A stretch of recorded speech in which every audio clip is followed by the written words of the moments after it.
Okay, so there was a topic that presented itself twice today, so I thought I would speak on it real quick while it's fresh. I was having a conversation with my friend over Messenger because she was struggling a little bit, and she's such a loving person, and so her heart is so open and so big, and you know it seems that people with big hearts tend to let people walk on them a little bit easier, or not stand in their truth, or not use their voice. I know because I've been one my whole life, and it's been hard for me to speak my voice sometimes. One of the biggest things I've realized in this journey, as important as it is for me to spread the message of love over fear, it's also just as important for me to spread the message of using your voice, of listening to your intuition, of following your intuition. I cannot say enough how powerful listening to that voice inside of you is. It will never steer you wrong. It may be hard, and I think people blur the line between, being nice and not wanting to hurt people and hurting themselves because they don't want to hurt somebody else. And especially as women and moms and wives and these all these labels we give ourselves, we forget that we're women first. We forget we're a person first. And if you don't take care of that, I don't care. You cannot, in an authentic and strong and loving way, take care of anyone else. It's so freaking true. I lived it. I lived in a life where I took care of everyone and everything because I wanted everyone to be happy. I wanted everyone to feel good. I also wanted to be the martyr. I also wanted to be the victim, to have people say, oh my God, look at you, do so much, you do so much.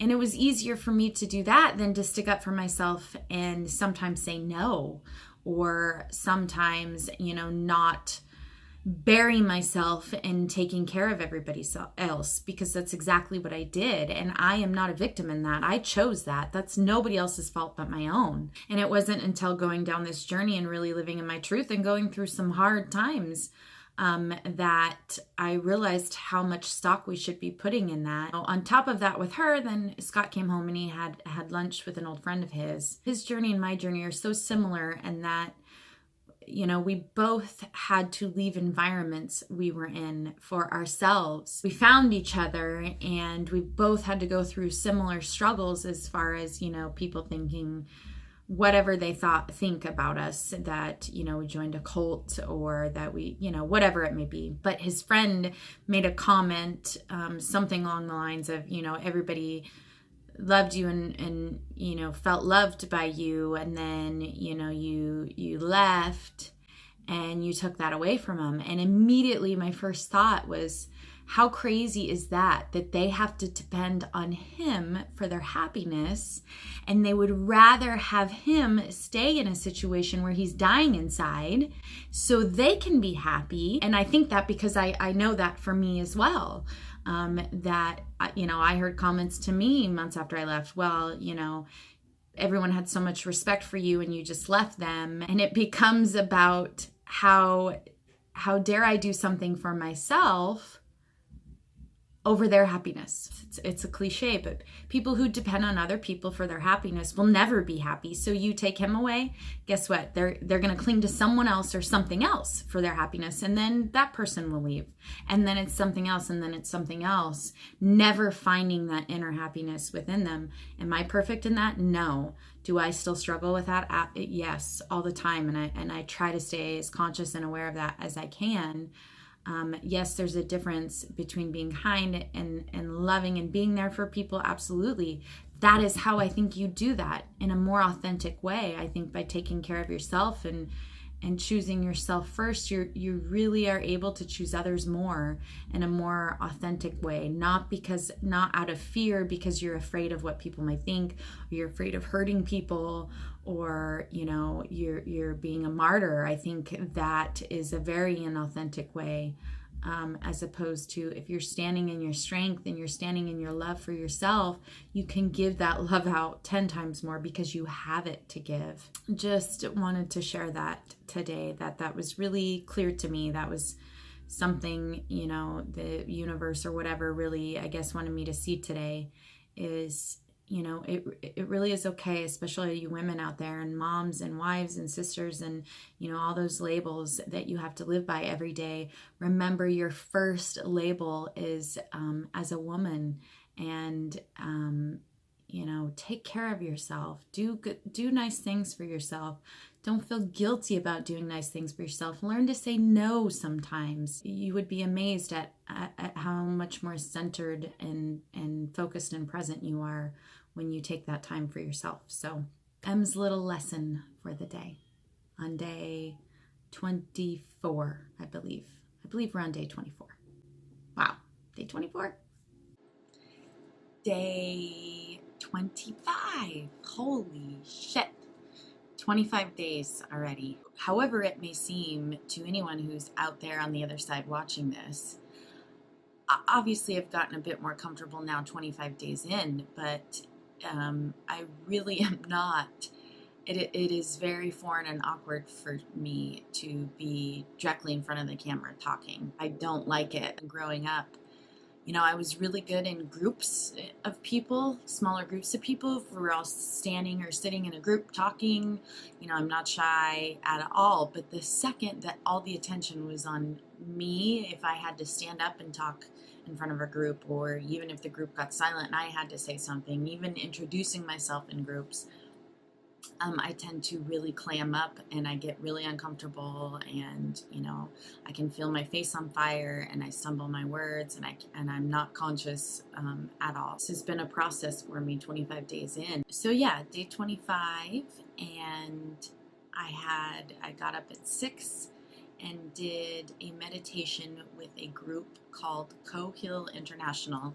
It's a Facebook group filled with a people from the Dr.Joe Dispenza workshops that I go to, and it was actually the first one I had joined. They do these meditations together, I think a couple times a week, I believe. But yeah, it was a short one. It was only 30 minutes, which was crazy because, we're used to doing hour and a half, 2 hour, 4 hour long ones. And it was the first time I'd ever done that meditation, and it was really awesome. Putting yourself into a different box, quote unquote box. In other words, the person that you want to be, the life that you want to have, it's all possible. It's just at a different frequency. It's just a different energy. For anyone that doesn't quite understand what I'm saying, it's the same thing as saying, imagine yourself 5 years from now and you're on a beach and you have all the money in the world and you are totally free and happy, and what that would feel like in your body, not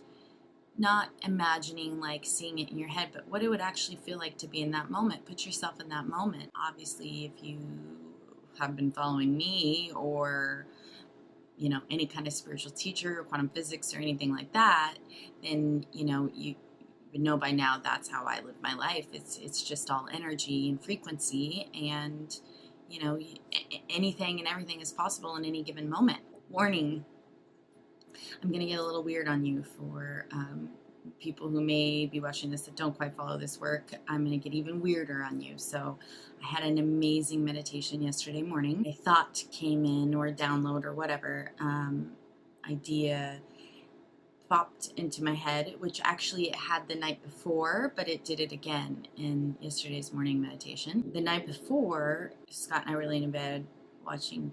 He had some YouTube thing on catamarans, I'm sure. I think maybe was struggling a little bit, just having one of those moments. And I said, remember what, how we live our lives and what we believe, that this really is just, it's not there. It's an illusion that we have gotten so good at, and our senses and our feelings make it so real. But I've tuned in to what I know is real. This table, it's made mostly of energy. That's what this table is made of, and they've proven that. If you need the science aspect of it, I don't really need the science aspect of it anymore, because I've experienced enough things to know it is real for me. I said that to him. Remember, this isn't real. It's just an illusion, and at any moment we can escape that illusion. And I don't know if I said it out loud or if I said it in my head, but there was a moment I felt that, and it lasted maybe 5 seconds, but it was a total and complete. I felt it and knew it in my body that, I'm staring at a prop, a theater, a video game, a Matrix, and it was really pretty cool, and yeah, it just was very clear for a moment. Oh, okay, like this is, it was like a video game. This is just a set, and then I didn't really think about it again. In the meditation, that came to me again, and I thought, what if?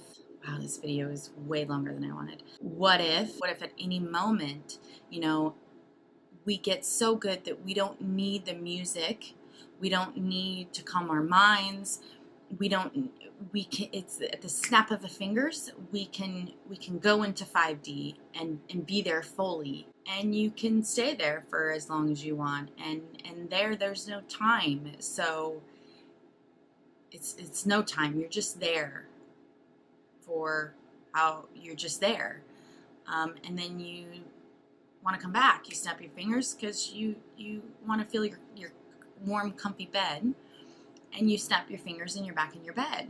But imagine the healing in our bodies that could take place with that, if people really are able to go back and forth between the 5D and the 3D, the effect that it could have on people's bodies in such a profound, amazing, healing way. The possibilities obviously are endless. I know that's maybe way out there for some of you.